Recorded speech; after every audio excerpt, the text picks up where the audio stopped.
This is This Alt-Right Life with Matt Forney. Get ready, the world is changing. And a very warm welcome to you, whether you're listening in Europe, America, or anywhere in the world. I'm Matt Forney, and this is This Alt-Right Life. I'm broadcasting from my studio somewhere in the city underbelly of Chicago, Illinois. Thank you for tuning in to our very first episode for the week of May 9th, 2016. On this inaugural episode of the show, I'll be talking to Davis Aurini. Davis is a Canadian author and filmmaker. He is the author of the science fiction novel As I Walk These Broken Roads. You can learn more about him by going to his website, Stares at the World, at staresattheworld.com.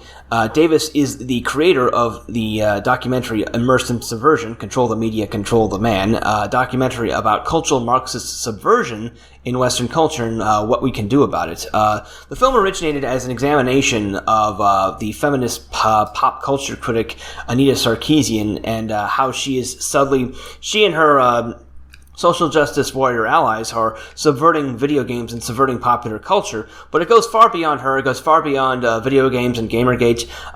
Davis joined me for a discussion of cultural Marxism, its ties to narcissism, the psychology of leftists, how it ties into the presidential election and the rise of Donald Trump, and a lot more. Additionally, Davis is also the creator of his most recent documentary is Charisma for Introverts, which is a primer on how introverts can cope with living in a world that's geared towards extroverts. We live in a society that's increasingly dumbed down, increasingly idiotic, driven by technology, social media, and whatnot. And Charisma for Introverts is an overview of how introverts can overcome their natural, their inclination to shyness, their psychology, and prosper in this world. We had a great discussion about all these topics. Fantastic interview, and stay tuned. It's coming right up.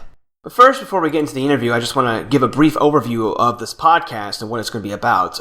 Most of you who read Right On already know me through my articles for the site. I've been focusing mainly on the presidential election, my coverage of the Iowa caucuses and the other presidential primary races. But you may also know me from my website, mattforney.com. I have been blogging and writing in this part of the internet in various forms for nearly 7 years now.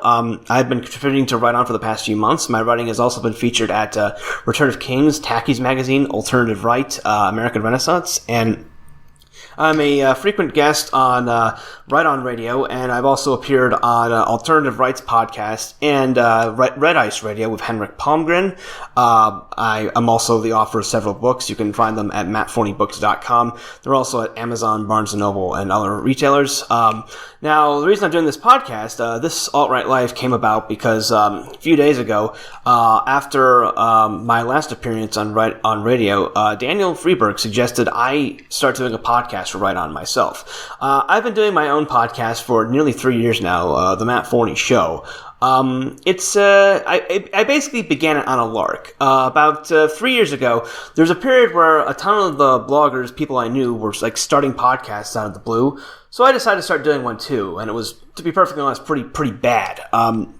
I had zero experience with audio production, and I have a bit of experience in talk radio, but I had not been in front of a microphone for several years before I started doing a podcast, and I didn't have the equipment for it either. You know, I had this little Logitech microphone that was designed for gaming and cost like $20. I was using that, so it sounded terrible. I didn't know how to process the audio, so there was this constant hum in the background from my computer and whatnot. It was not a good production, but over the years I've gradually learned how to enunciate better and prepare for shows. I don't simply flip the microphone on and just ramble about random nonsense. I've started planning things out. I've been focusing more on getting guests. I have a much better microphone, a professional microphone, and I've learned how to edit the audio so it sounds crystal clear when I put it up. So I think I've been putting together a pretty good product. So Daniel suggested I started doing the podcast for Right On, and we're calling it This Alt-Right Life because, well, it's a riff off of NPR's This American Life. But my hope is that this will be for the moment, this will be a weekly podcast focusing on interviews from people within the alternative right and without newsmakers and whatnot. It's going to be more tightly focused in my own podcast, The Matt Forney Show, and also hopefully more professional. I'm doing my best. The main difference between this and Right On Radio is that since I'm American, the topics will be more focused on what's going on in America and whatnot. It's evidenced by the fact that my first guest is, going to be Davis Aurini. But if you enjoyed my other works and if you enjoy Right On Radio and you enjoy the site, you're going to love this podcast. I want to thank Daniel and all the other folks at Right On and Arctos for giving me this opportunity. And I'm not going to let you guys down. This is going to be a great, fantastic show. And stay tuned. The interview with Davis is coming right up. All right, Davis, welcome to This Alt-Right Life. Thanks for being on the program. Hey, happy to be here. Yes. Now, most of my audience knows who you are, but since this is the inaugural episode, I want to, Davis, could you give a brief overview of who you are, what you're about, what your work focuses on, that sort of thing? Well, I'm a writer in the alternative right, the blogosphere, whatever you want to call it, manosphere. I've been writing at Stairs of the World for about 10 years. Really started doing it professionally after I got out of the military. And I tend to focus on topics of philosophy, theology, ontology, those types of things, but in a practical sense, in an entertaining sense, I hope. And I also found that I have a talent for YouTube. And so I have a YouTube channel as well, which is, sit down with a whiskey and a cigar and discuss the nature of reality, and how we can combat feminism and social justice and all these other toxicities that are appearing in our culture. Yeah, I've known you for about, 4 years now online, and you have a very remarkable talent for just getting to the big picture of things. You can explain these concepts in ways that make sense to people like me who don't spend all their time reading all this fruity philosophy, But yes, now the big thing you've done recently is you released your movie, Immersed in Subversion, Control the Media, Control the Man, and we're not going to talk about the long, tortured history of how that came to fruition, but could you give an overview of the movie for those who are not familiar with it? Right, well, the Immersed in Subversion, it happened coincidental with Gamergate, and it's focusing on Anita Sarkeesian, whom I'm going to give the long version, assuming that nobody knows about her. She is a feminist video game critic who doesn't play the video games, who steals footage for her video game critiques, and just makes your typical boilerplate, this is sexist, homophobic, this is white supremacy, etc. Typical garbage, and she gets tons of money for doing it, and she's recently been showing up at the United Nations, telling them how they need to censor the internet to protect her. Yes. And Immersed in Subversion, it's basically an introduction to the culture war. Because I think a lot of people, especially a lot of people in Gamergate, they mistook what was happening with the social justice warriors taking over video games journalism. They mistook this for just being like one little fight, one battle, when it's part of a much larger context, a much larger war, that these people are very organized. They have a lot of money behind them, and they have an agenda. It's what's happening with the video games, with Gamergate. This is just one small battle in a much larger war that's been won on many other fronts. And it's not just about ethics in games journalism. Like, if you think it's about ethics in games journalism, then you're going to lose the war, because they are not going to limit themselves to just fighting on that front. Yeah. It's kind of disappointing, because I was involved with Gamergate from the very beginning. Well, loosely involved. I won't claim that I was anyone important, but I watched it basically unfold, and we all watched it unfold. And Gamergate was, in really many ways, the first major counter-offensive against the left we've seen in years, possibly decades. The first cultural fight. Yes. We have not been fighting the culture war. Breitbart's been trying to, but we really haven't until this mass movement of Gamergate. Yes, and Gamergate, to its credit, really woke up a lot of people who had been sort of just going along, not really aware of the cultural Marxist infiltration of popular culture. It happened in video games. But the really disappointing thing is that a lot of some Gamergaters did move on to seeing the bigger picture, but most didn't. They stuck in that little, that ghetto of my ethics in games journalism, and watching how, say, for example, Kotaku and Action degenerated into just virtue signaling against the right.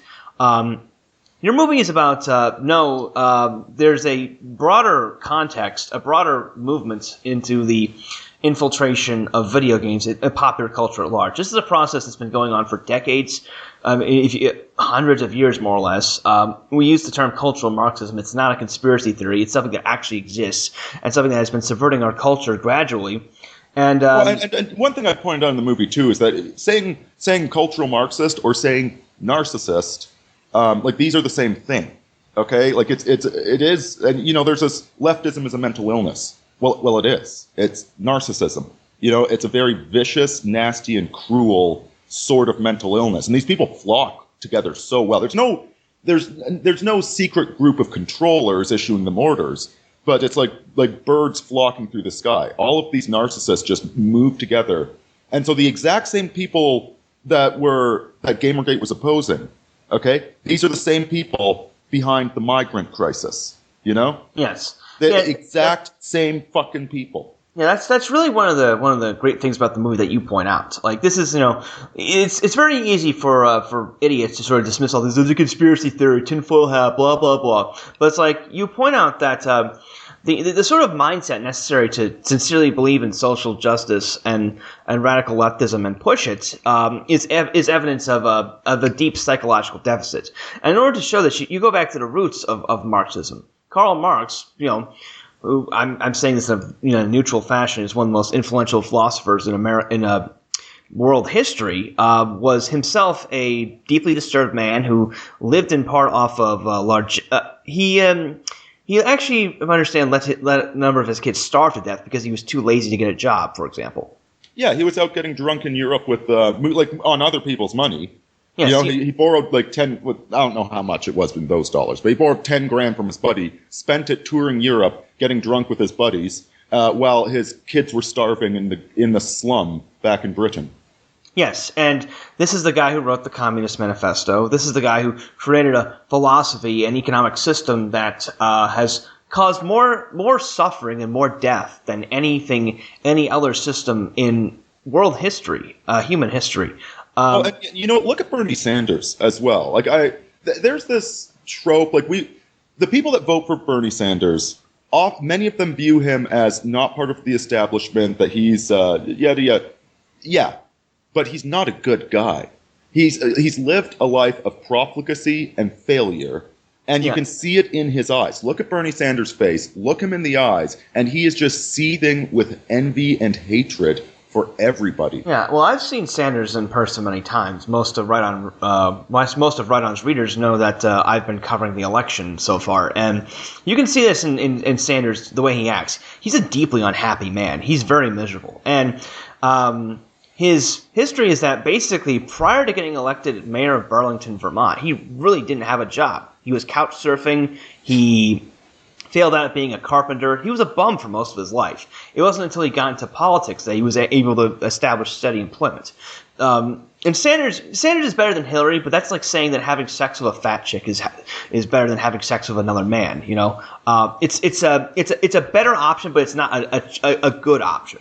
And the best thing you can say about Sanders is he's so insane he'll destroy the country in 6 months, whereas Hillary will just orchestrate it she'll set up World War III in 5 years, Yeah, Hillary is like cancer. Bernie Sanders is like explosive diarrhea.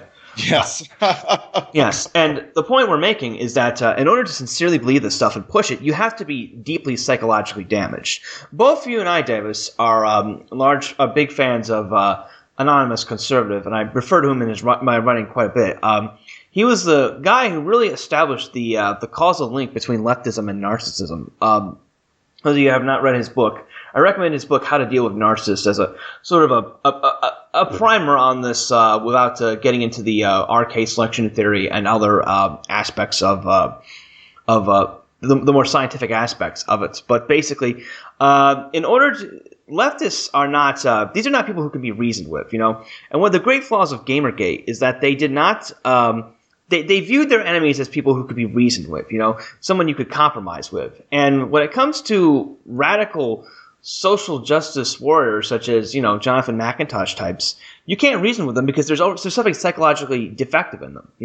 They're advocating what they're advocating. It's not this is not like some polite, high school debate team organization. These people want to They want to disempower you. They want to get you fired from your job. That's why we've seen in the past 3-4 years, the rise of these social justice witch hunts, where if you say something that is even remotely un-PC, you can be fired from your job and blacklisted from working, period, which in America and any Western countries basically a death sentence, because if you can't work, you can't support yourself.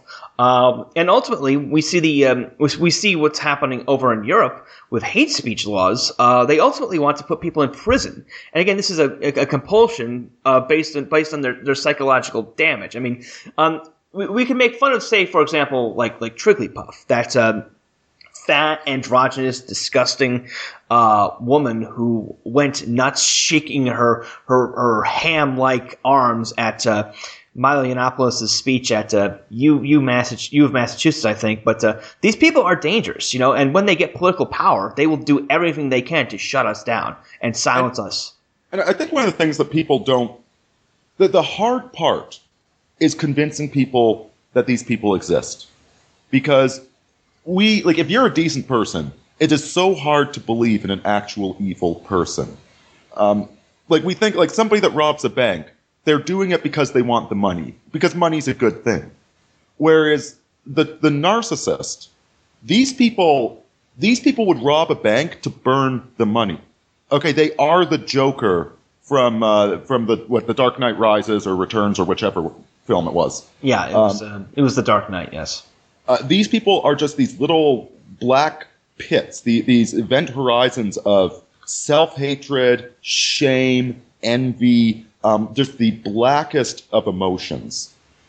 And you cannot reason with that. Okay, these people exist. All right, they don't do evil things for their own benefit. They do evil things for the sake of evil. Yes. And they are extremely, and this is why they're so dangerous, is because these people will not stop coming after you.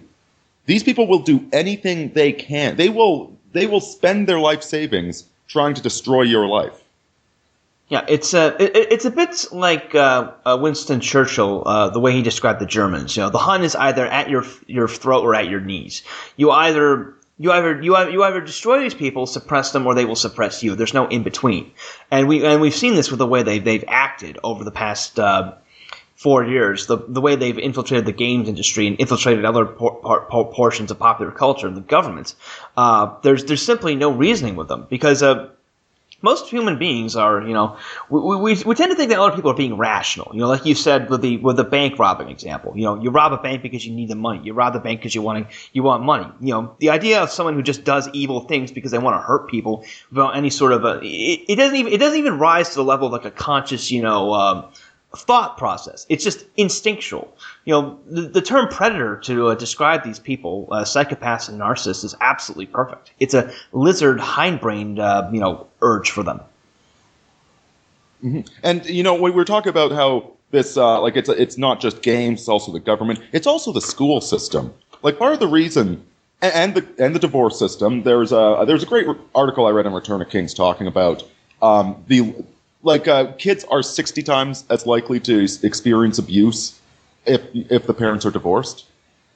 And just looking at the divorce rates, and this entire generation of kids, for the majority of them have been raised in single parent households or in blended families.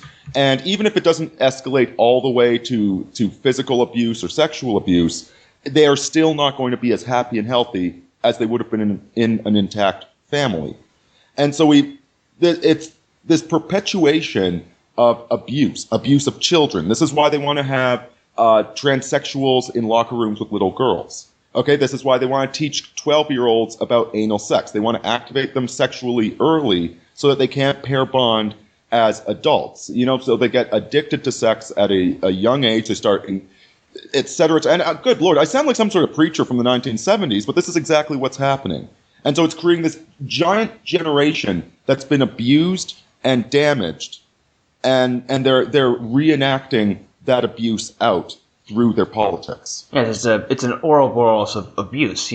It's been visited onto the next generation, and pointing out the single parent aspect of it is actually more accurately a single mother aspect. There aren't that many single fathers, but most children who are raised in single parent households are being raised by the mother, which has resulted in this is slightly orthogonal a decrease in masculinity. We have an entire generation of men who are raised by women, as they said in Fight Club, who have no concept of masculinity, and that's in part why we've got all these androgynous hipsters and men who act like complete femme babies in public.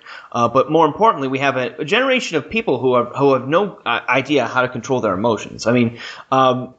And the way this has really exponentially increased in the past 5 years is kind of frightening. I mean, I was in college from 2006 to 2010.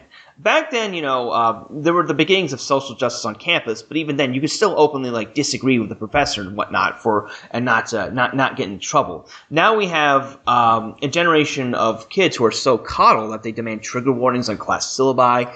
As I mentioned with the Trigglypuff example, someone comes to campus speaking ideas that they disagree with, and they throw a temper tantrum. They start screaming about hate speech and trying to shut it down by pulling the fire alarm. And these kids, I mean, this sounds dramatic, but these are the kinds of people who, if they get political power, bring in the gas chambers.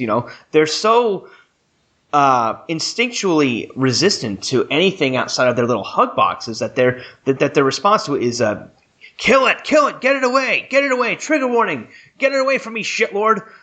It's a really disturbing situation. I mean, honest to God, they raise their arm and just start shrieking. Yes, you cannot reason with that. Yes, and we're going to. I mean, it's a good thing I've seen on the campaign trail. We've seen a pushback against this from the younger generation in the form of the Trump campaign, the alternative right. But at the same time, we've got these kids who are just absolutely are so intolerant, who have been raised into being narcissists due to a coddle environment and all this cultural Marxist programming that we should be legitimately terrified when these people start to take power. Yeah, it's this whole environment of everybody gets a trophy, but you always have to be positive and upbeat and happy. The stupid Walmart cheers that they have. This is you aren't allowed to be quiet or contemplative or thoughtful or maybe sad or anything. No, you always have to be happy, but you have nothing to be happy about. Your whole identity is a lie because the participation trophy means absolutely nothing. But you have to pretend it's nothing. And so it's this is what the narcissist really is. It's a fake personality covering up an internal maelstrom of hatred, right? The narcissist constantly lies about who they are. And this is the world we are raising our children in. It is absolutely sickening. Yeah, but thank God there are people pushing back. The thing to remember with these SJWs, these narcissists, is that they can be triggered. They are extremely emotionally fragile, and you can, if you know how to poke them, their whole persona will just crash in upon themselves. Yes, anonymous conservative versus as an amygdala hijack. I've been pronouncing it wrong. Now I should say, this is kind of a dangerous procedure to do in real life. If you trigger a narcissist in real life, you might actually incite them to attack you, whatever. But it's very fun to do over the internet. I mean, I even in part built my my online reputation on this. People, like I said, these kids who have been. I personally can't comprehend how someone could be so sheltered that they would start having blackouts and rage attacks and vomiting over something they read on the internet. But apparently, that's the world we live in, And we've got to. It's good fun, but I think that's one of the understated effects of the Trump campaign. Even if he doesn't get elected, he has done so much good already by just triggering the left into a constant spasmodic rage, and thereby reducing their their ability to corrupt society. Anonymous Conservative wrote about this in a blog post a few months back. He said basically. Trump is going to inspire other politicians to rise who are like him, And the eventually, this is going to cause leftists to just recede from the political arena altogether, because if they can't participate in it without getting triggered by someone talking about, the fact that if you snip off your penis, you still can't go into the little girl's room. They're going to leave the political sphere because it's the only way their brains will be able to handle it. Their brains are, and again, this has been scientifically shown. Leftists and conservatives have very different brain structures. In particular, in leftists, the amygdala, the portion of the brain that regulates fear response, is much smaller, which explains a lot. And in narcissists and psychopaths, it's also a lot smaller, which explains why these people go insane when triggered in minor ways, and also why they don't, for example, respond to actual threats. For example, we have the refugee crisis in Europe, and we have all these leftists opening their arms like, refugees welcome, despite the fact that these refugees, in quotes, are almost entirely men. And when they get to Germany or Sweden or these other countries, all they do is they suck on public resources. You had the rape attacks in Cologne over New Year's. They're parasites at best, and they're an invading army at worst. But the left is all like, we need to bring them in, we need to show compassion, whereas when it comes to, say, someone on the internet, using a naughty word or whatever, they go absolutely bonkers. Yeah, because they short circuit the fear center. They will short circuit it because they react so hard. But then when somebody chews a Pop-Tart into a gun, it manages to hit the fear center, and they freak out, and the kid gets sent home for gun violence. Yeah, I mean, I was the other day I was reading Hillary Clinton's Twitter. I mean, don't ask me why. And one of her tweets, she links to an article on her campaign website about how 9 things that Donald Trump has said he's going to do on his first day in office, and one of them, Trump said that he would basically ban no gun-free zones across the U.S. and arm teachers in schools to protect against school shootings. And in the minds of Hillary Clinton and her supporters, this is supposed to be a bad thing. We've had a rash of school shootings, for example, in Sandy Hook. We've had a rash of public spree shootings where some nut job will get a gun, steal a gun, whatever, go crazy and unload it on a bunch of innocent people. Arming teachers and arming, administrators in schools to protect themselves against a madman with a gun seems like it'd be sensible policy. But the left... Let's arm the students. Everybody over the age of 14. They got a training course, and they all carry a gun. And let's see one of these jerk-offs go in and shoot up a school then, when all the kids are armed. See, that's rational policy, But the left sees guns and starts shrieking like a bunch of little girls, like, oh, we can't have any sort of guns around children. They might get the wrong idea. They are so deathly afraid of this device that is used for self-defense that they want to completely. They would rather have risk having kids being shot up by maniacs than arm teachers and present the idea of self-defense. That's the leftist way. Run away, hide, be cowardly, and beg the government to help you out. And you touched on something earlier, that the way that we ultimately defeat these people is through psychological warfare. Okay, we don't reason with them; they are not reasonable.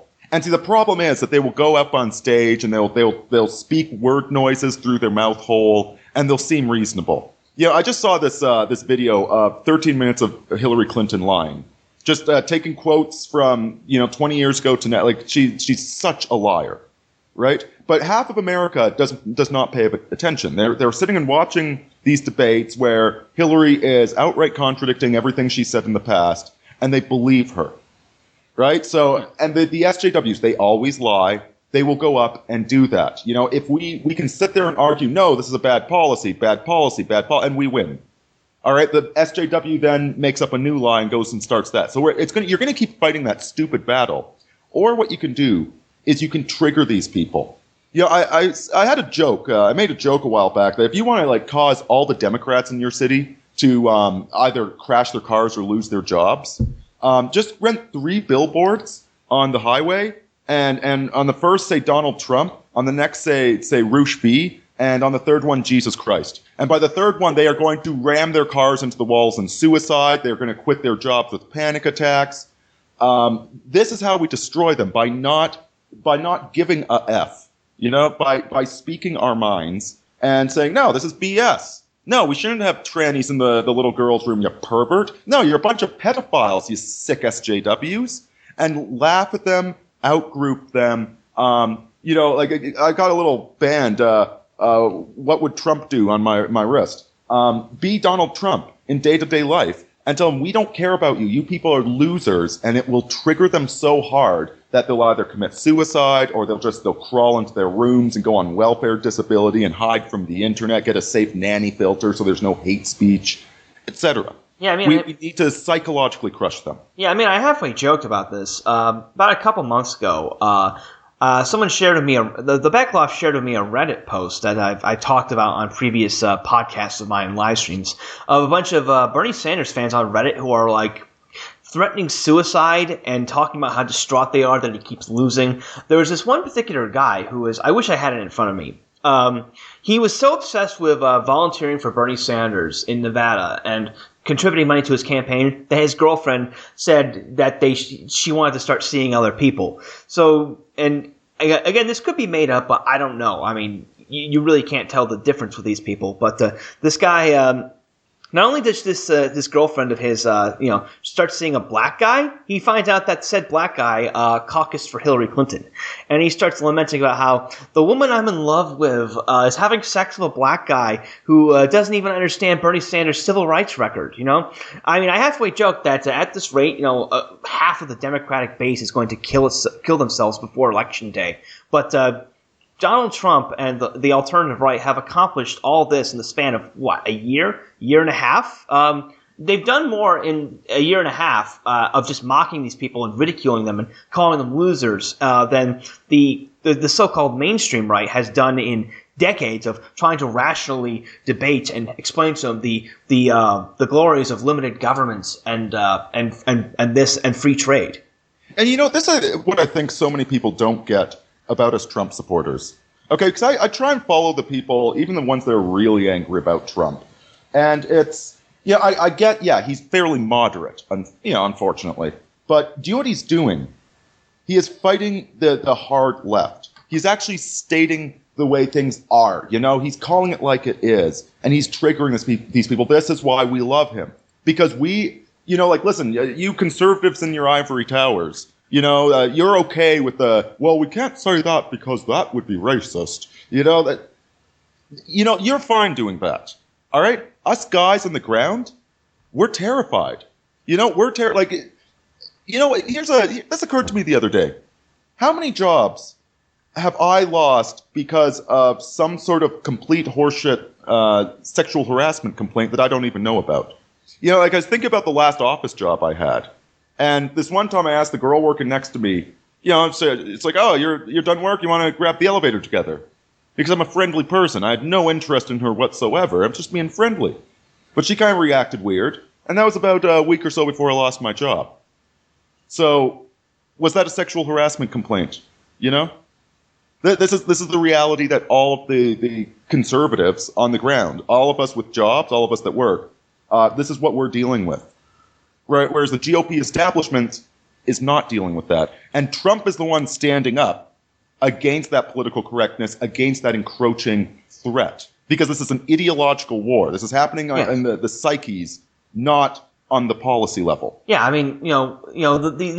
GOP, the establishment conservatives, types like, your George Wills, your Rich Loweys, your Kevin Williamsons, they're never going to have to worry about their jobs. They're always going to have a position at National Review or Commentary or somewhere in the mainstream right-wing nomenclatura. It's those of us who are not in that old boys club that are at risk.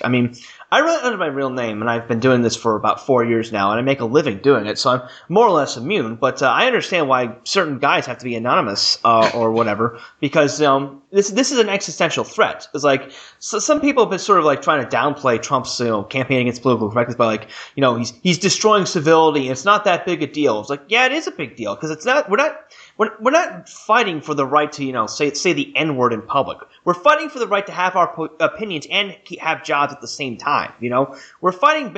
I mean, as a bit dramatic as this sounds, we're fighting to sort of retain the freedoms that this country granted to us. The United States Constitution guarantees the right of free speech, but the radical left, cultural Marxists, have done an end run around it by using public outrage to deprive people who use their free speech in ways that displease them from gaining gainful employment. Trump stands against this, and that's one of the intentionally or not, it's one of the many positive effects he's brought to this country before he's even been elected. Because the laws don't matter if nobody's following them, and like the first thing that comes to mind is. Just like all of these false rape accusations we're having, they are I don't know if they're increasing or not, but there's certainly been a lot of them in the media. And these are demonstrably false. This was a criminal conspiracy to railroad a man and try and get him into prison for something he didn't do. Whether you're talking about Gian Ghomeshi, there's serious questions about Cosby, whatever. There's no punishment for these women, right? Yes. And you see this day to day. I mean, with the growing police state, the growing surveillance state, a lot of the stuff is technically illegal, but nobody cares because it fits the narrative. And if we don't fix that narrative, if we don't fix the soul of the nation, then it doesn't matter how conservative the laws are. This is why we need Trump, because he is fixing the soul of this nation. He's giving the nation a kick in the ass. I mean, going back to the false rape accusation example you mentioned, you go back to Jackie Coakley, who was the woman who the mentally ill woman who originated the rape hoax at the University of Virginia. Chuck Johnson was reporting at Got News that not only has she had not faced any sort of she's not been punished in any way. She actually got married. She hasn't had to worry about her she destroyed the reputation of an entire fraternity with the help of Rolling Stone. From what I understand, at the University of Virginia, fraternities are still under these rules that the dean put in place after the story broke, even though the story was completely bogus.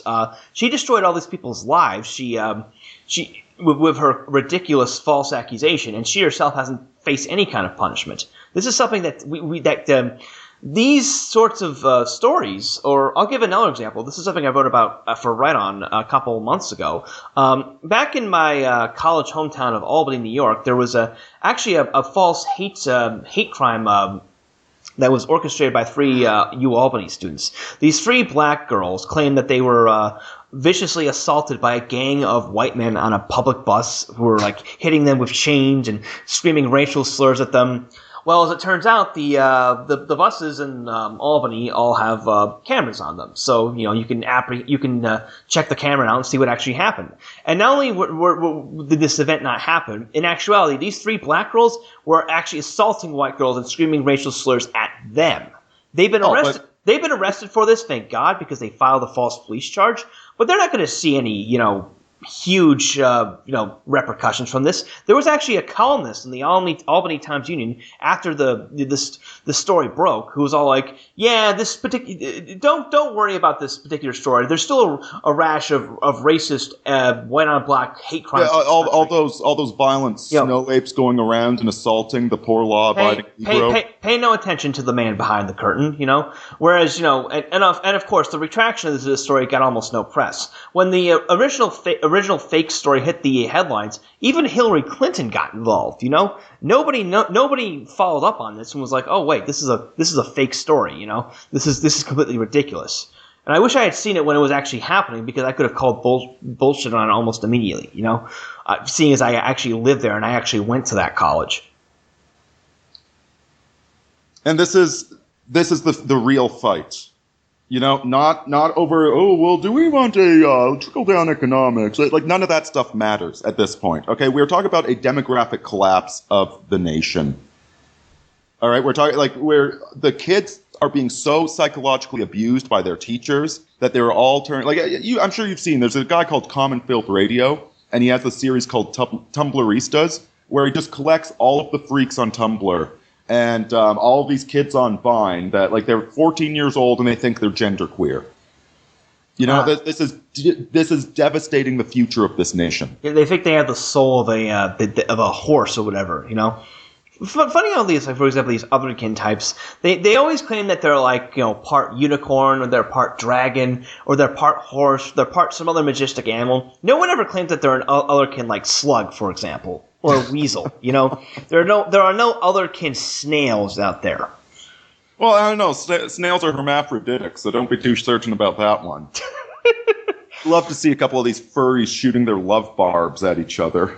But yes, we're coming up on the end of this segment, and this has been a great discussion about cultural Marxism. If you want to learn more about all these processes and how it works, I recommend you check out Davis's film, Immersed in Subversion, Control the Media, Control the Man. Now, where can you readers find this film and check it out? Well, we both know actually the answer to that question. It's on my channel. You want to explain why it's on my channel and not yours? This speaking of cultural Marxist infiltration, you want to explain what happened to your YouTube channel, Davis? And in fact, one other brief thing I want to mention too, when we were talking about Rolling Stone and whatnot, these people. The one thing I don't cover in the movie is just how organized these people are. You know, I can't precisely prove a conspiracy, but there's a conspiracy. These people are working together. There is huge money backing them. And it's, you know, the woman that published in Rolling Stone, she got no punishment. You know, I think she might have moved over to a different magazine or something, but there's no punishment. All right, these people are coordinated. They are working together. And this includes, you know, the people that own YouTube and Google. And so my channel, right before I was done, got completely obliterated overnight because somebody had spent the entire evening filing complaints on my videos. And I say a lot of politically incorrect stuff, but what interested me is when I eventually got my channel back, and even now it's not fully restored, the videos that they were complaining about were ones where I was merely discussing the Bible. I was just talking about the basic theology of Christianity. What is the story of the Garden of Eden actually about? It was not anything. Like I've said some hate speech in my time. This was not hate speech, but that was what was flagged. Google took down my channel for that, and then they claimed they've reviewed the videos and said that these are promoting criminal behavior, which is not allowed on YouTube, and so we're going to sustain the ban on those videos. Yes, and so you put it up on your channel, which is very kind of you. Thank you. Because mine was down at the time. And, you know, it's a good place for it. Oh yeah, exactly. And I appreciate you giving me that opportunity as well. You know, this is a movie that needed to be get out there. But yeah, in this crazy new cultural Marxist world, the Bible is now considered hate speech, basically. And also there was the aspect of you getting kicked off of YouTube. From what I understand, and correct me if I'm wrong, someone actually tried to hack into your email at the same time. And what Google did was that they kept you from actually logging into your own email to check it out. Yes. There's a coordinated attack on both my email and my YouTube, and Google doesn't care. Yeah. So and at the same time, one thing I've been noticing, which is I really appreciate being on this podcast, I'm fairly certain that my videos are being targeted to knock them down on search terms. Okay, I'm pretty good at SEO. And the thing we're about to discuss in the next segment is a very popular SEO term. And I'm not getting as much traffic as I think I should. Yeah. So guys, they are organized. They are working against us. Yes, and someone hacked into your email account and you got punished. But yes, we've been talking about. I've been talking to Davis Aurini. We've been talking about Immersed in Subversion, Control the Media, Control the Man. You want to check out the movie? You can check it out on my channel, which is youtube.com/user/realmattforney. You can also go to the post on containing this podcast on righton.net and find all the links there. Davis, do you have any more links you want to give out before we proceed to the next segment where people can find your other works?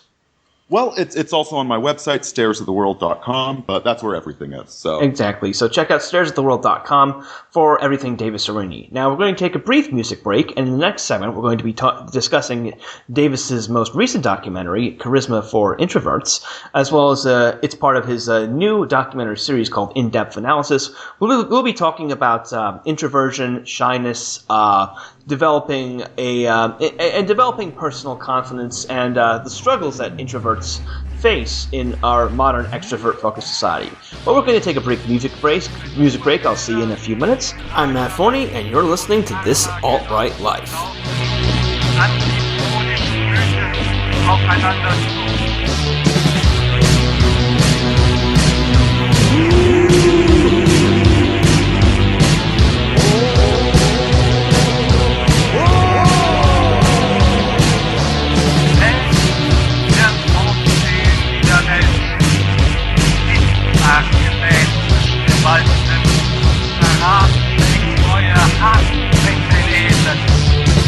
Dressed in our uniforms so fine, we drink and kill to pass the time. We're in the shame of all our crimes.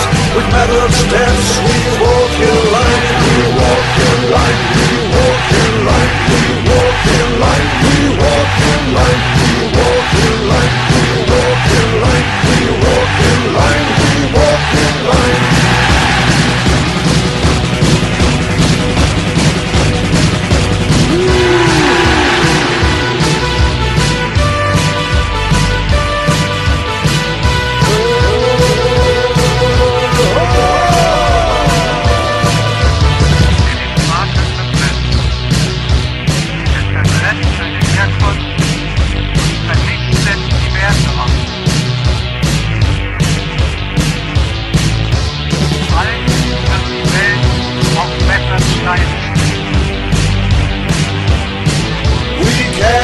Pictures of our wives and number tags to prove our lives. We walk in line, we walk in line, we walk in line, we walk in line, we walk in line, we walk in line, we walk in line, we walk in line.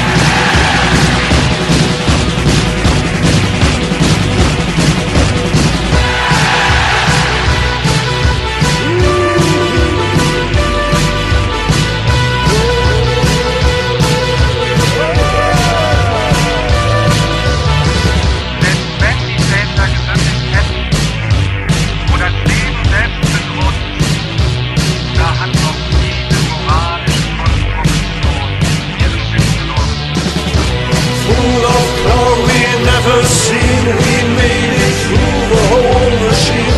You'll never question anymore. Hypnotic trance we never saw. We walk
in line, we walk in line, we walk in line, we walk in line, we walk in line, we walk in line, we walk in line, we walk in line.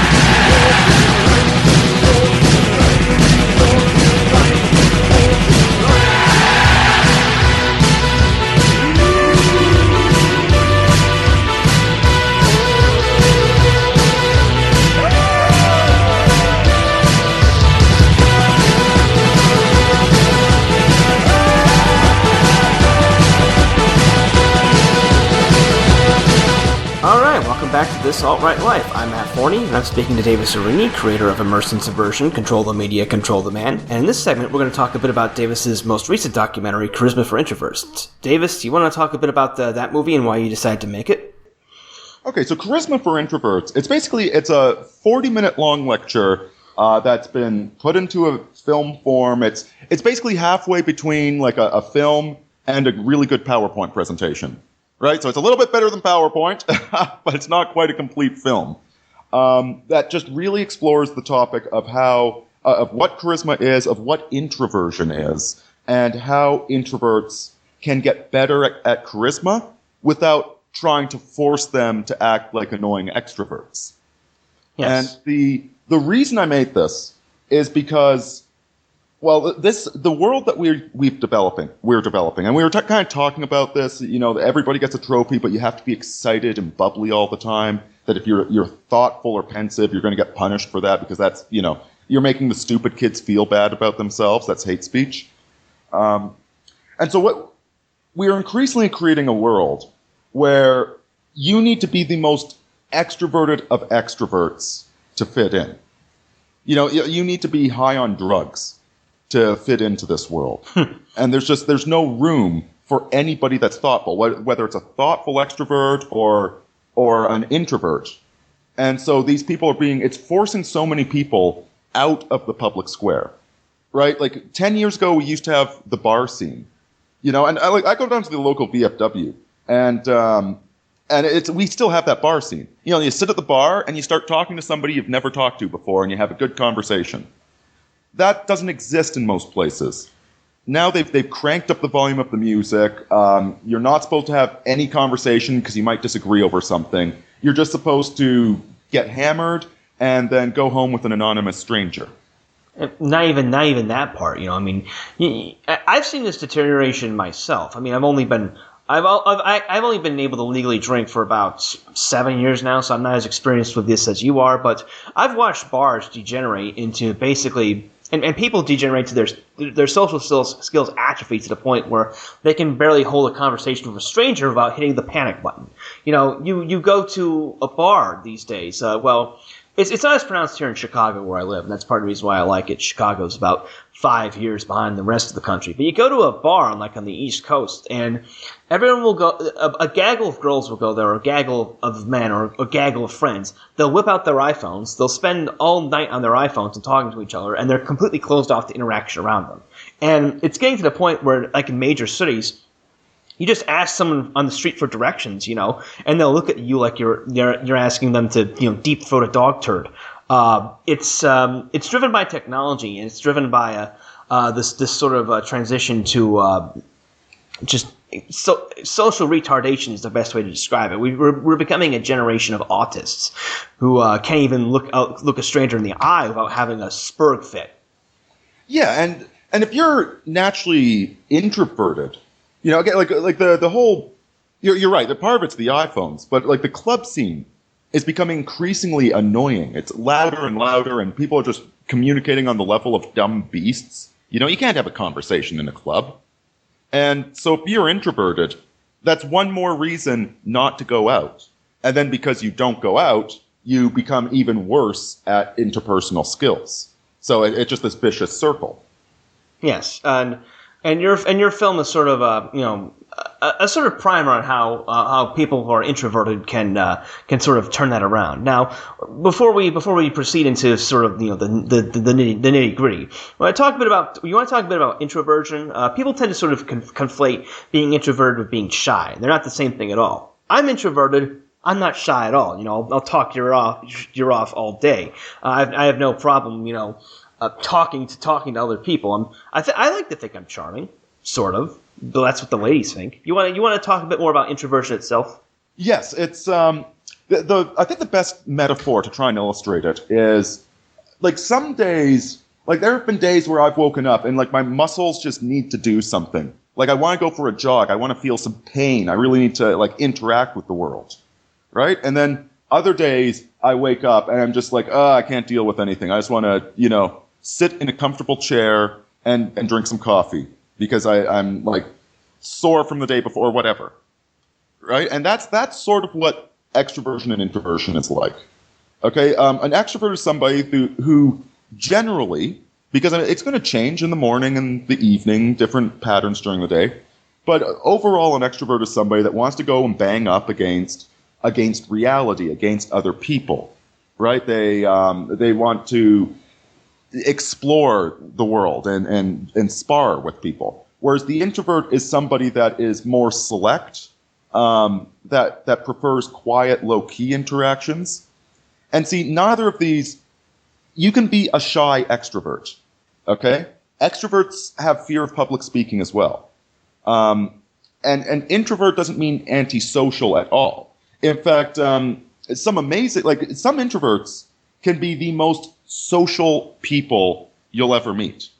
For instance, another channel I love is Red Letter Media.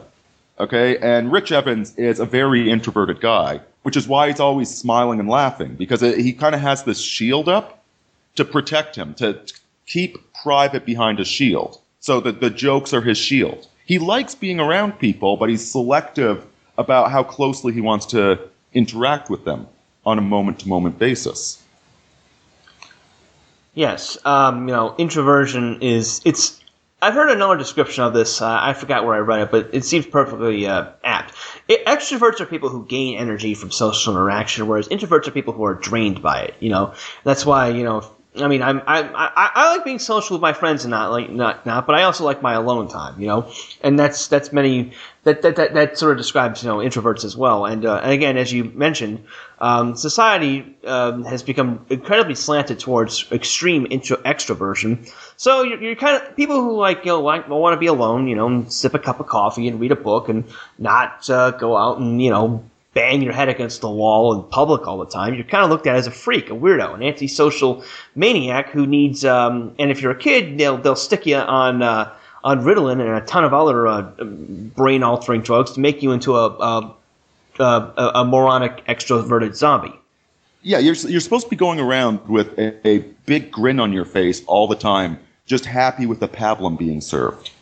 Yes, and again, introverts like us are at a disadvantage in this environment. Now, you talk about before we get again into the nitty gritty of charisma for introverts, we also need to define what exactly is charisma. Most of us, you hear the word charisma and you have a certain image of your mind, someone who's suave, charming, socially able, but it's a concept that goes beyond that. Could you, Davis, can you discuss a bit more about your conception of charisma? Well, there's a certain element of charisma that's a very spiritual element. It is your force of personality. It comes from how much you worked on yourself and developed yourself and turned yourself into somebody that you know. The root word for charisma, it also same root word for charity. It is a very mystical thing, and so an introvert isn't going to have the sort of charisma where they walk into the room and they're in charge. That's how an extrovert tends to work. The introvert is going to be the one that builds their environment, and they set the tone, they set the pacing. It's their environment. When you walk into it, you know where you are. And to build this aspect of yourself, like I said, it requires self-respect. It requires, winning and losing and practicing and learning and building yourself and coming to know yourself. So that's the spiritual element to it. But the bulk of the video focuses on the practical elements. Because here's the interesting thing. I've done a lot of sales, door to door, business to business, cold calling.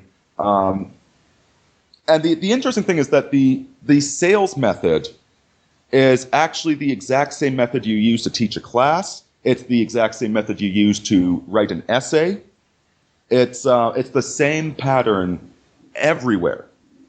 And so what you do with sales, because most of us, we don't think about our interpersonal actions that much. We don't really structure them, even though we'll structure an essay or we'll structure a film or what have you. And So when you're doing door-to-door sales, though, each door that you go to is you're learning what works, what doesn't. What is the attitude of the general marketplace? You know, what are people saying to me? How are they responding to me? And you refine your technique by breaking it down into different segments. And so that's what the practical aspects of charisma in the video really focus on, and saying that, listen, you know, that's door-to-door sales, that's hardcore, but when you're talking to your boyfriend or girlfriend, you know, it's the exact same thing. And this is how you communicate effectively, by breaking it down and following these steps and making sure that the other person has heard what you're saying. Yes, and bringing up a spiritual dimension of it is very important. Like, we're all familiar with, you know, the manosphere and game, as it were, and, you know, in personal self-development. But, like, for the longest time, you know, there's been a cliche in these circles that if you're not at the period you want to be, in terms of, I'm talking about in the context of being charismatic and being able to pick up women, you know, fake it till you make it, which is, you know, if you're not at that period of confidence, you know, you should at least pretend that you are, because it'll get you better results than just pretending to be your normal schlumpy self. We discussed the spiritual aspect of it because you can't put up a front for indefinitely. No human being can, except for psychopaths. Eventually the mask slips. And as part of this self-development, you have to actually change who you are as a person, change your personality, which is possible. You know, you need to really... And just to emphasize, this is not saying you need to become an extrovert, you need to become some idiot going to the club. But you do need to figure out what your flaw is. What is it that's holding me back, that's making me unconfident? And address that. Yes, and identify what your goals are, what you want out of life, and what you need to achieve those goals, instead of just sort of floating through life. I mean, I've discussed this myself. I forget the exact name of the post, but basically, there's a sort of essentialist view of people who oppose to sort of self-development, oppose to sort of, you know, this improving yourself to become more charismatic, whether it's with women or just in life in general. It's like you're pretending to be someone else, but the human personality is not a static construct. None of us will remain the same person exactly throughout our entire lives. You know, I'm not the same person I was 6 months ago. I'm not the same person I was 5 years ago or 10 years ago. And I'm not going to be the same person I am a year from now.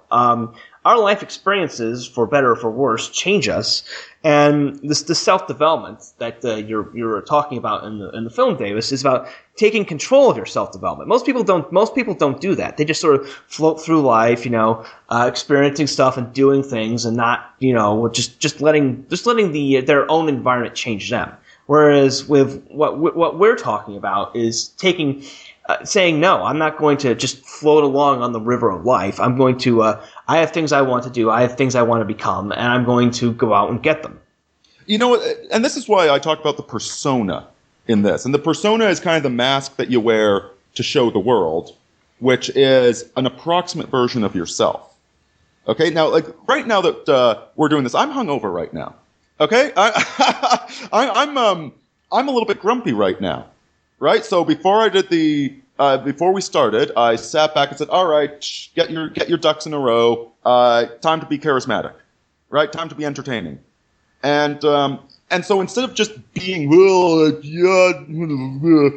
I'm forcing myself into that mold.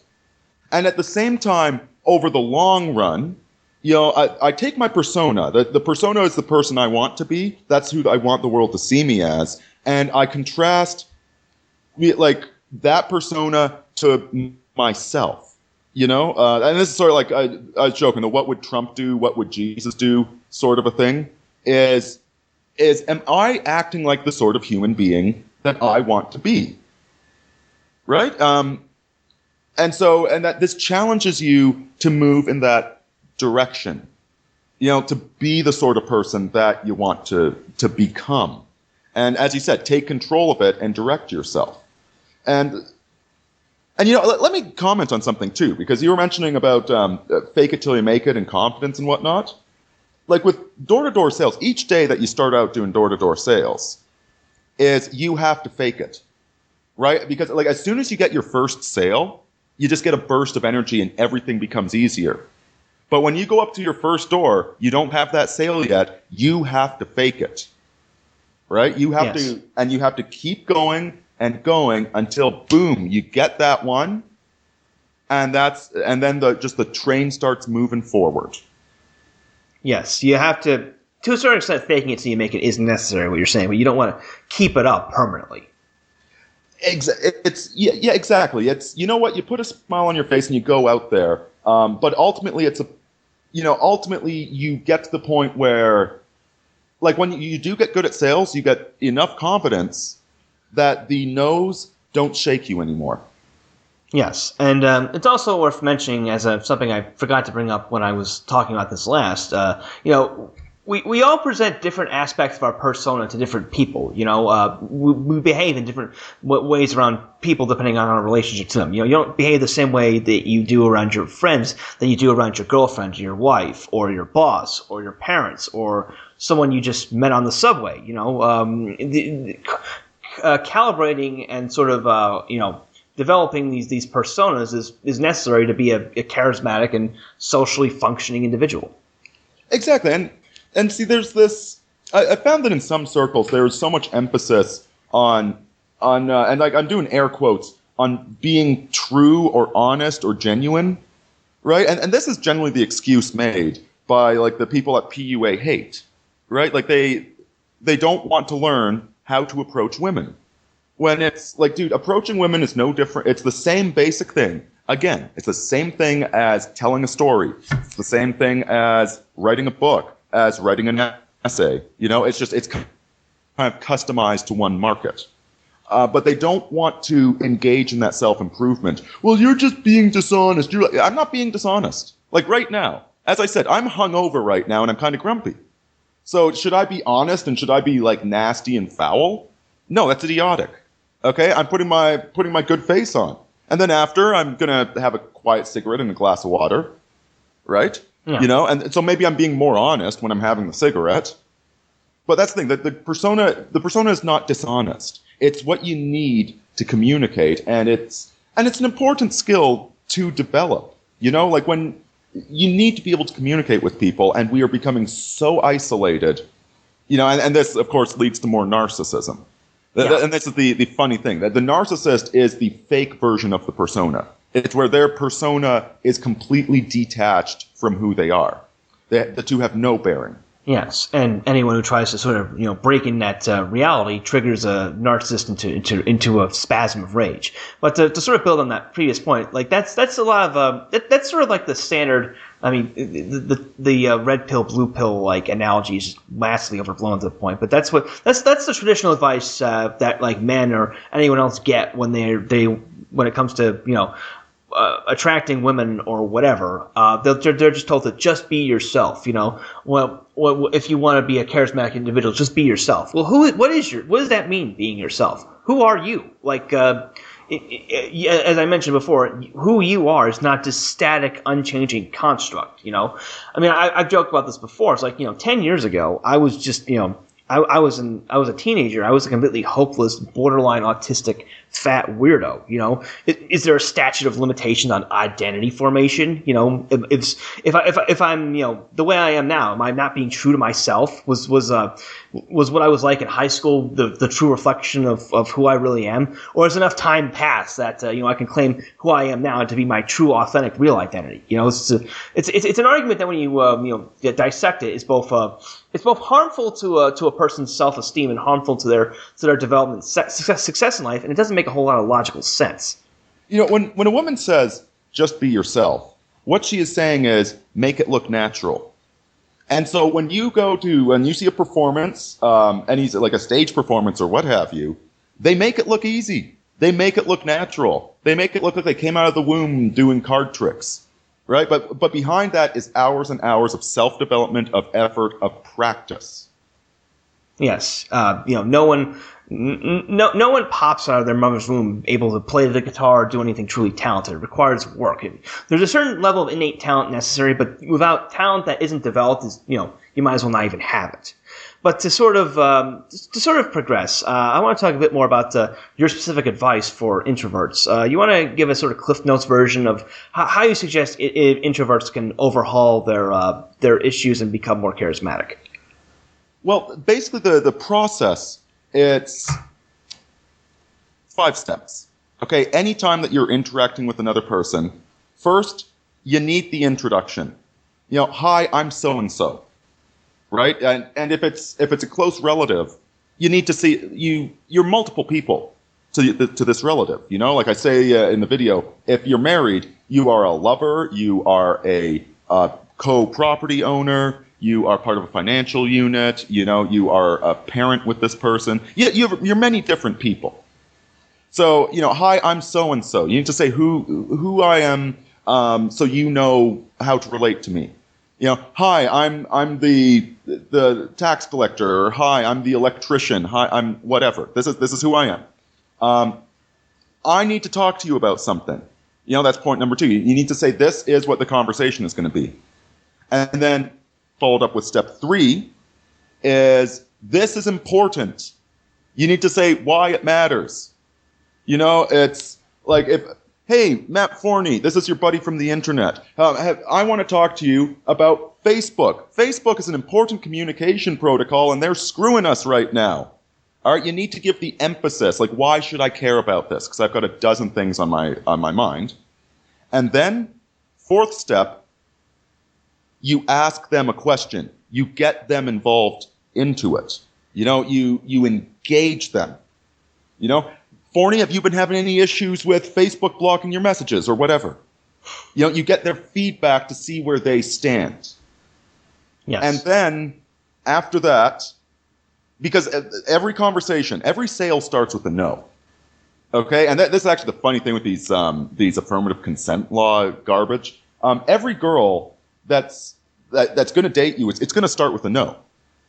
Everything starts with a no. It's like, no, go away, I'm bored. I'm busy. I don't want to go away. And then you say, but you want me to stay. I'm going to tell you why. I see what you're saying, but here's what I'm hearing from you.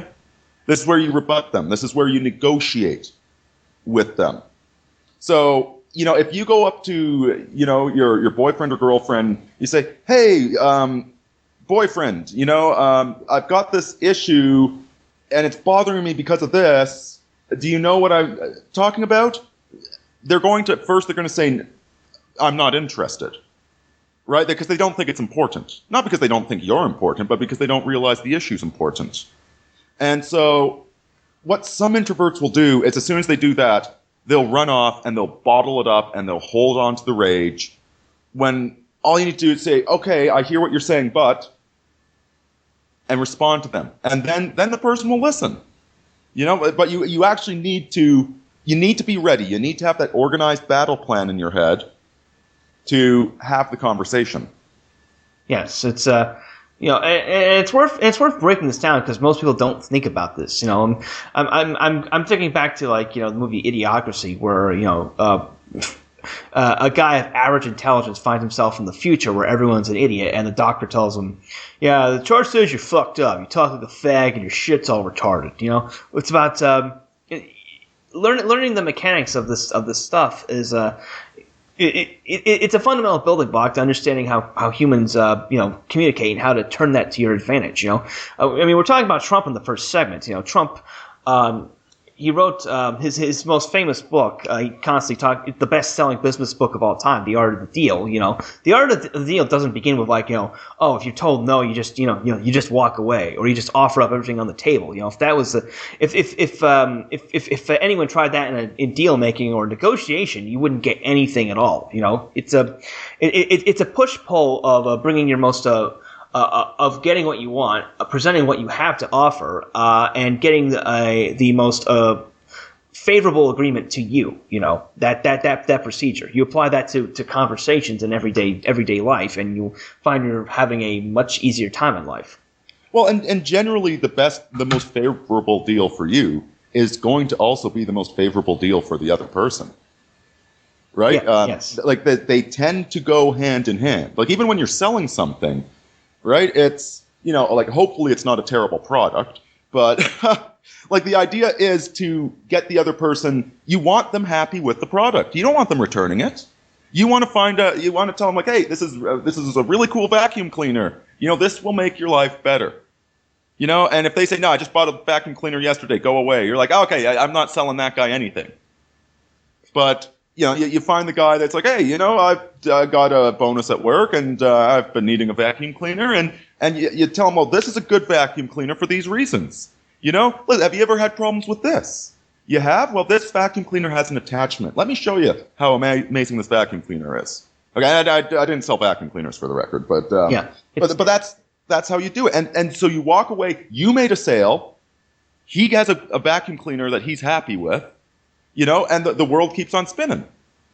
No one's getting exploited there. No one's getting manipulated. Like you can use this to manipulate people. Okay, you can use anything for evil.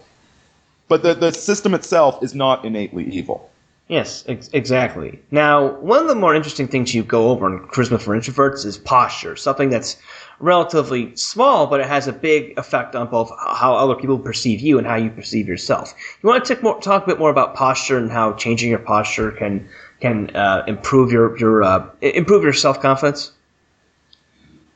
Yes, it's absolutely vital that you sit with proper posture, that you learn to have confident, expansive body language, because by doing so, you will actually make yourself more confident. There's this funny thing where if you put a smile on your face before you walk out the door in the morning, you'll actually be in a better mood, and you'll be nicer to people, and you will feel happier. Even if you don't feel happy when you force yourself to smile, actively smiling will trick your brain into being happy. So if you're miserable all the time because your life sucks, just try smiling a bit more. It works. And so this body language, there's these estimates that 70% of communication is body language, whatever number you want to make. I don't know where they get 70%, but a lot of communication is body language. And so practicing this, again, like the persona is sort of like this, it's sort of like a robot, a wind-up robot that's always ready to go. So even first thing in the morning, when you haven't had a chance to think about anything, if somebody starts talking to you, the persona comes on, and the persona talks to them. Body language is sort of the same thing, where you got to practice different, like, how do I stand? How do I generally stand? And this sounds autistic, right? But this is when I was doing door-to-door, again, this was a huge thing, because you didn't want to be standing right in somebody's face when you're knocking on their door. You're already pissing them off by ringing their doorbell. Nobody likes the doorbell being rung. And then you're just some jerk with a binder. They don't want to talk to you. They're like, who's this joker? He's going to waste some of my time. I was in the middle of something. So the last thing you want to be is confrontational, right? So it's, I would develop a way of standing that was not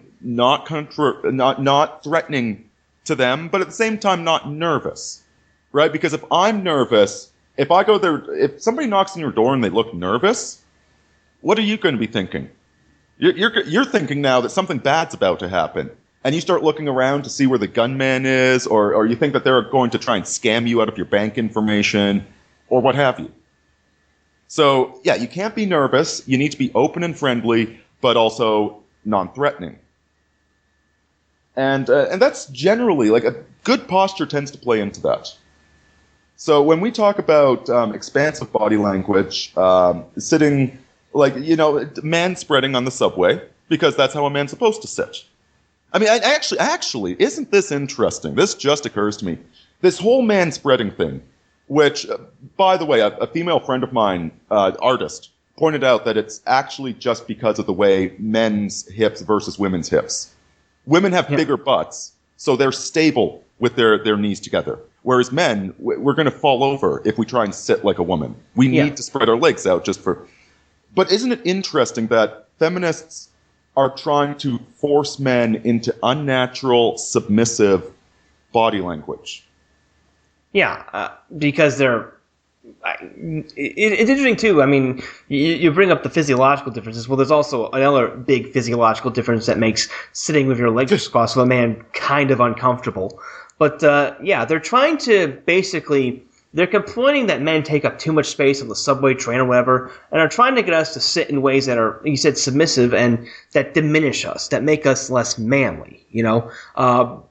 This was advice going back all the way to the days of Rusty in D.C. If you want to project confidence as a man, you sit with your legs splayed out, not all the way, not ridiculously all the way, but wide. You're the king. The king on his throne doesn't sit with his legs crossed. He spreads wide to show people that he's in charge. Yeah, like my mother told me that this one guy at her office, he was like this bodybuilder, and he'd like walk down the hallways with his arms like a foot away from his hips. Like that's a little bit much there, bucko.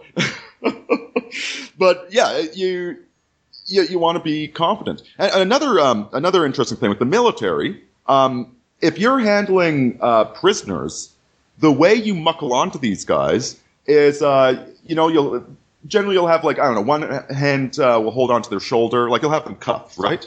But what you'll do is you'll take their head and you'll force them to look down. And you will grab them by the back of the neck and forcing them to look at the floor, you will herd them forward. Because it's psychologically, it forces them into a submissive posture and it makes them obedient. Right? Psychologically. Yes. So they're less likely to try and pull any sort of nonsense when you do that. Body language, posture, hugely important, and people are going to reflect your body language back to you. So if try like sitting with your legs together like that. As a man, you're going to lean forward to try and balance yourself. And it's going to put you into the submissive role, and it's going to make you look nervous. And this is the funny thing. So these feminists that are all nervous about guys, they would be more nervous around guys sitting like that because all the guys would look nervous. Yeah. And going back to the election in terms of posture, I've talked about this before, but it's still very funny. I went to see Jeb Bush giving a town hall in Sioux City, Iowa during the caucuses, and he has, but out of all the presidential candidates by far, he has the most submissive body language. He always walks around with his shoulders hunched up, like he's how like people will like hunch up in this defensive posture, like ready to put their dukes up. And the reason he's doing this because you can just visualize that when they were kids, George W. would just beat the stuffing out of Jeb constantly. So he's constantly he's psychologically in a mode where he's always getting picked on, worried about getting his head dunked in the toilet. So he walks around with this hunched up posture, trying to turtle up and protect himself, which conversely makes him look like a frightened little kid. And it reflects his inner state and what he's actually like. He's very nervous, jittery. He lacks composure. He's low energy. He didn't have the masculine confidence necessary to be president of the United States. As I joked before, he's temperamentally better suited to run for the school board than to run for president. And the really sad thing is that if he would correct that posture, he would very quickly not be that guy anymore. Yeah, I mean, he'd have a long way to go, but it'd be a huge step in the right direction. Compare his posture to, say, Donald Trump, who walks in a very masculine, controlled fashion, or Bernie Sanders. Sanders, he walks over with a slight stoop. People don't really comment on it because, well, Sanders is in better shape health-wise than Hillary, but Sanders walks with a slight stoop, which I imagine is both due to his age and the fact that he's so twisted up inside from obsessing over getting money out of the rich and fighting for social justice that it's really it's reflective in his outward appearance. He's innately a very miserable, very small person, and that's reflected in the way he walks around like he's about to keel over. It's funny because he looks sickly, doesn't he? He looks like he's on his deathbed, even though he's not. Yeah. And it's just his posture that communicates all of that. Yeah, his posture communicates that he's going to need a walker in a couple of years. But yes, we're coming up on about we're well over an hour into this. We've had a great discussion about charisma for introverts. Davis, do you want to have anything more to say about the film before we close this out? Well, this is part of a series I'm doing now. And this is because I set up a Patreon, but I didn't want to just set up a Patreon just to pay me to do what I do. I wanted to do something specific to keep it honest, to keep it accountable to everybody. But it is also this is like you and me, Forney. This is what we do. Okay, I've got some ideas for films I want to make, some just action adventure films to get positive examples, positive messages out there to fight the culture war. There's lots of stuff that I would like to be doing, but we are increasingly seeing our revenue streams being attacked and taken away. So I just remind everybody that these in-depth analysis videos, these are people that are backing me so that I can do this and I can do everything else. And the same thing goes with you, with the reporting that you've been doing, and the same thing with Right On. Guys, free speech ain't free. So if you like it, if it's bringing value to your life, consider tossing a couple of bucks towards that person. You know what? And if it's $1 or $2, you'd be surprised how far that goes when you have a large audience. Oh, trust me, a buck is very useful when you're operating on these kinds of shoestring budgets. But yes, I've been talking to Davis Aurini. We've been talking about charisma for introverts. If you want to check that out, you can just head over to his YouTube channel, youtube.com/user/Aurini. Are there any other links you want to give out to suggest people want to go, other works you want them to check out? Well, you know what? There's stairsoftheworld.com. I've got everything linked on there. Or you can go to my YouTube and subscribe to either one. And I guess, one more thing to add. Part of the reason I was doing charisma for introverts is because the first half we were talking about crushing the SJWs. We also want to help improve the people out there. I honestly believe that a huge part of winning the culture war is improving people's lives. In making the world a better place, in making people happier. Because happy people do not need Bernie Sanders. Yeah, they don't, and I've seen this myself. But I've been talking to Davis Aurini. I also want one more thing. You're also the author of the science fiction novel As I Walk These Broken Roads, which people, if they're interested, can find on Amazon. Yes, exactly. Yes, I've been talking to Davis Aurini. You can check out his website, stairsoftheworld.com. You can also find him on YouTube at youtube.com/user/Aurini, where you can see Charisma for Introverts and all of his other videos. And if you enjoy his videos and want to see more of them, I suggest you head over to his Patreon. There will be a link to that in this over at Right On and you can throw a couple dollars into the tin. Every little bit helps out him, me, whoever else. We in order to maintain our independence, we rely on people like you. Our editorial independence. These writers for Rolling Stones, these SJWs were for the New York Post. These people have millions of dollars backing them. Yes. All right, and they are dangerous. We're going to fight them. We got to put some resources behind it too. Yes, exactly. Davis, thank you again for coming on the show. Absolute pleasure. Thank you for having me.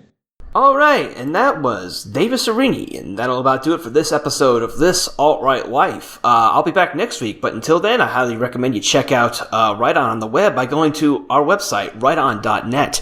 You can also check out my personal website at mattforney.com. If you enjoyed this episode, please be sure to share it far and wide on Twitter, Facebook, and other social media. You can, if you're listening on SoundCloud, please like it by hitting the like button, the heart icon in the player. You can also share it to your page by hitting the share button. If you're listening to this via YouTube, please like it by hitting the thumbs up icon below the player. And if you're listening via the iTunes store, I'd greatly appreciate it if you would take the time to rate the podcast, which will help it rise in the rankings and help it get into the ears of more people, spreading the good gospel of the alternative right far and wide. This Alt-Right Life is presented by Chloe Love. Check her out on the web at chloelove.com, and the show also features music by Winglord. Illegitimate non-carborundum. Don't the bastards grind you down. I'm Matt Forney. Thanks for listening, everyone. I'm out.